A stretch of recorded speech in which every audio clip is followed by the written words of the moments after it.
Ryan Reynolds here from Mint Mobile with a message for everyone paying big wireless way too much. Please, for the love of everything good in this world, stop. With Mint, you can get premium wireless for just $15 a month. Of course, if you enjoy overpaying, no judgments, but that's weird.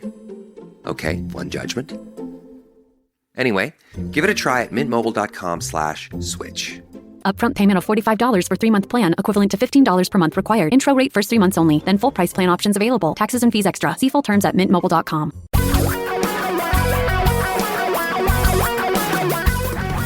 Reality radio for a really great future. We're talking real money. Hi, everybody. Welcome to a special weekday, daily edition of Talking Real Money, the podcast from New York City, where I'm visiting family. And this will be a short edition of the podcast, and we don't have any callers, but we did get a question via Talking Real Money, the website, talkingrealmoney.com.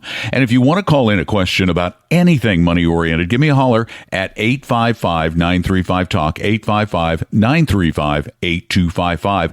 And you can call that number 24 hours a day, 7 days a week, and we will take your call and your question, put it into the podcast, and send it out on its way to all the podcast services. So give me a call, 855-935-8255. Today I want to talk about a couple of things. I want to talk about interest rates, but I also want to talk about guessing the market in it, and the two actually fit nicely together.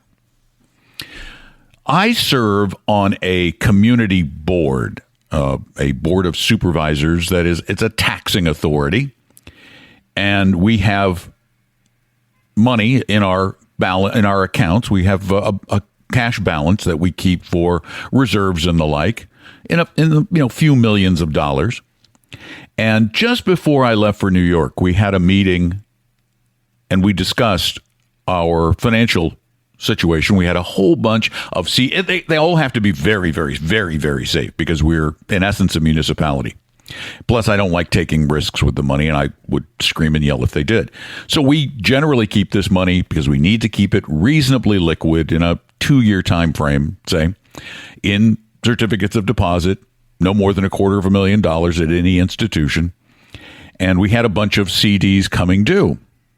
Now, the director, who's a brilliant man, brilliant, absolutely one. He's started so many community development districts around the country. This guy knows his stuff, but he did what we all tend to do.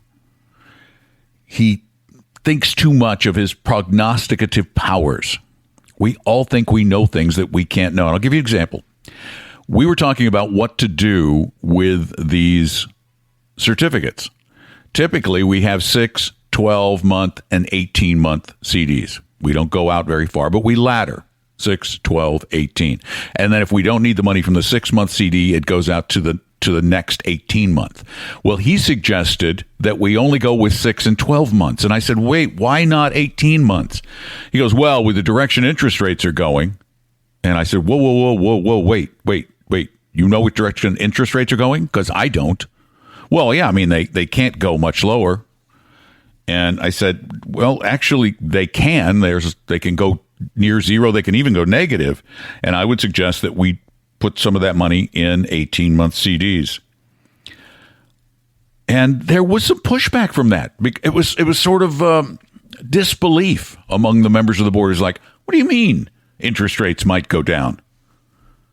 But we can't know what the future holds. And once you create a disciplined approach, you cannot mess with that discipline. It defeats its purpose. And the reason I raise it on today's show is because I do my market reports on Como Radio in Seattle every morning, even though I don't think anybody should pay attention to the numbers. I do it because people want to pay attention to the numbers. And one of the numbers that really impressed me, shocked me this morning, was the yield on Treasury notes.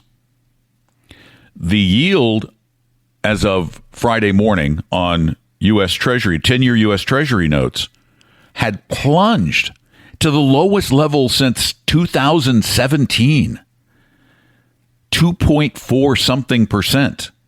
That's a huge drop. Interest rates actually went down. despite the fact that everyone has been saying for years they can't go anywhere but up. And I bring this up to illustrate how important it is for you to maintain your investing discipline. You must remain disciplined. You cannot outguess the market. Sure, sometimes you might, and you'll be right, and you'll think you're smarter than the market. But are you really? Really? I don't think you are. No matter how smart you are, no matter how well trained you are in the dark art of finance, you do not know. You cannot know. Please keep your discipline. If you have a bond ladder, don't break the ladder. I love the idea of a 5-year CD ladder where you have a 1-year CD, a 2-year, 3-year, 4-year, 5-year. And then when that 1 year matures, if you don't need the money, it goes right back out to 5. Automatically. Without hesitation. Without thinking, I think I'll wait a little bit for rates to go up, because sometimes they'll surprise you. Now, remember the number. It's 855-935-TALK, 855-935-8255. Call in your questions 24 hours a day, 7 days a week. And today we have a question that was submitted via the Talking Real Money website. And it's kind of long, but I'm going to read it to you. It starts out, I love your radio show and podcasts. Here is my current financial situation. My wife and I both work in the public sector. I'm 48. My wife is 45. I make $90,000 a year, and she makes $117,000 per year. We have $350,000 in a 30-year mortgage at 3.375% with 21 years remaining, and a $141,000 home equity line of credit with 13 years remaining, and it's 15 years fixed at 4.25. His question: should we reduce our 401k contribution from $27,000 to $0 because we cannot take mortgage interest deduction due to the new tax law and put that money toward paying off the HELOC and home mortgage in less than 11 years? Is this the best option, or is there a better option? Okay, and then I'll come to the rest of the question here in a minute. But I want to talk about this business of paying off mortgages. One, whether you have enough interest to enjoy the deduction or not is actually moot. It is not an important part of this equation. It's a part, but it's not an important part. The important part of the equation is that you are paying, on average, less than 4% per year to borrow money. You are paying very little, and the money you put in a 401k, unless you have it 100% in bond funds, is very likely to make you more, and it makes it tax deferred, which is a benefit. Not gigantic, but a benefit. When you pay off your mortgage, when you put money in your mortgage, you eliminate massive amounts of liquidity from your life. You also reduce the money that you will probably have in retirement, because I don't care what prices in your area have been doing lately. Real estate is not generally, homes are not generally a very profitable investment. So you're leveraged. That helps your investment. It's your home.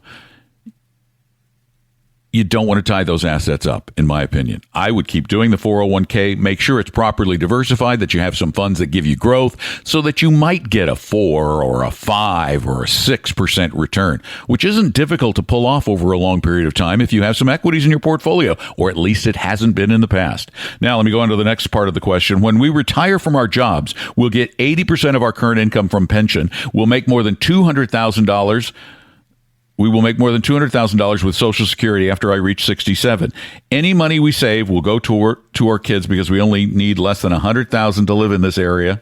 Since our income from pensions and Social Security is very high, this will put us in a high tax bracket in the future. Oh, what else? Yeah, probably will. What else can we do to avoid paying taxes, or does it even matter? I think we tend to cut off our noses despite our taxable faces. Yes, consider taxation.